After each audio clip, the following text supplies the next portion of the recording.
You ever wonder how a single news broadcast on a day meant for national remembrance can actually tell a much bigger story about a country's character?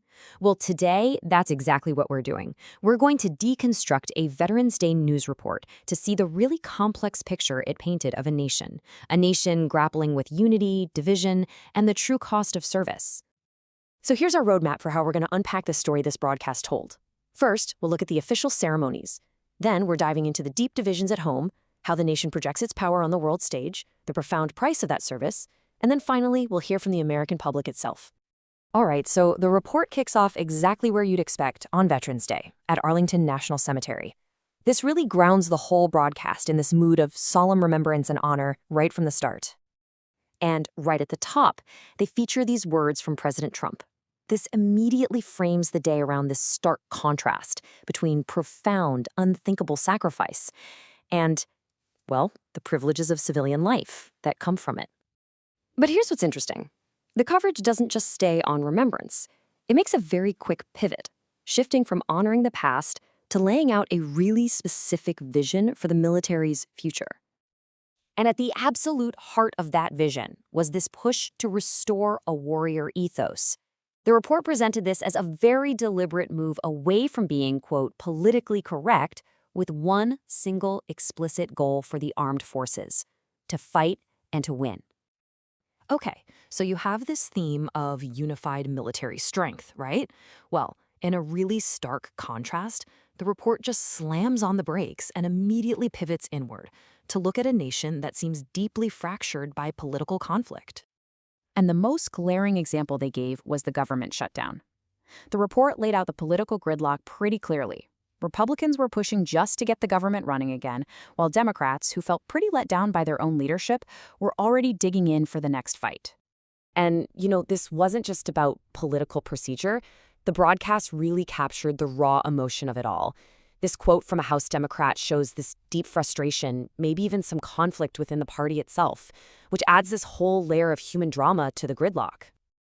The report basically framed the battle in Washington, D.C. as just one symptom of a much wider national condition. By showing clashes on college campuses, legal challenges to political maps, and even threats against federal agents, the broadcast really painted this picture of a country pulling apart at the seams. And then, right from all these internal divisions, the narrative suddenly zooms way out. The focus shifts to the international stage, showing how this very same divided nation was, at the exact same time, projecting power and navigating some serious global crises. The report just gives this snapshot of a really volatile world. You've got a massive aircraft carrier sitting off the coast of Venezuela, a deadly bombing in Pakistan, and this high-stakes hostage crisis in Iraq.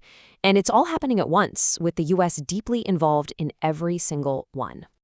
Now, the story of the freed hostage was presented as a case study, really, in the administration's peace through strength foreign policy. The broadcast laid out a direct, totally unambiguous threat that, according to the report, got an immediate result.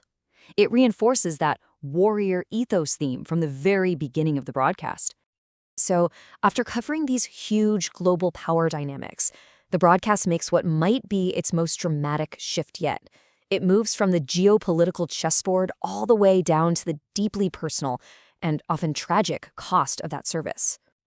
And this is the number that just stopped the whole narrative cold: 17. The broadcast just put this statistic on screen and let the sheer weight of it sink in. It transforms the abstract idea of sacrifice into a concrete daily crisis. And that wasn't just a rhetorical question. It was a very clear pivot in the report, moving from identifying this devastating problem to actively exploring solutions with people who have actually lived this reality. The veteran advocates they interviewed in this segment laid out this three-pronged approach. They argued for more freedom in healthcare, for stronger connection to the civilian world to fight that sense of isolation, and, really interestingly, a return to that warrior ethos as a way to restore purpose and pride. To make sure the story wasn't just about tragedy, the broadcast included powerful testimony like this. It acknowledges the immense personal cost, the missed holidays, all that time away from family, but it also affirms the profound sense of purpose and identity that service can provide. Then, in its final act, the broadcast turns the microphone away from the presidents, the politicians, and even the veterans, and points it toward the American public to ask them, hey, what does this day really mean to you? These person-on-the-street interviews, they revealed this really strong desire to find some common ground. This voice from Las Vegas speaks to a sentiment a lot of people shared. This urge to just cut through all the political noise and focus on a core value like gratitude. But the broadcast also included voices of critique. This comment shows a public that, yeah, they're grateful, but they're also keenly aware that gratitude isn't enough, and that there are systemic failures in how the nation actually cares for its veterans after the fight is over. So, by weaving all of these different threads together, the broadcast really accomplishes something remarkable. It starts with this simple unifying image of a ceremony, and it ends with this rich, complicated, and often contradictory portrait of a nation. And this is the question the broadcast really leaves us with. It's not just a news report, right? It's like a reflection in the mirror, asking how a country can honor its heroes while at the same time being so at odds with itself, and what its ultimate responsibility is to the very people who have paid the highest price.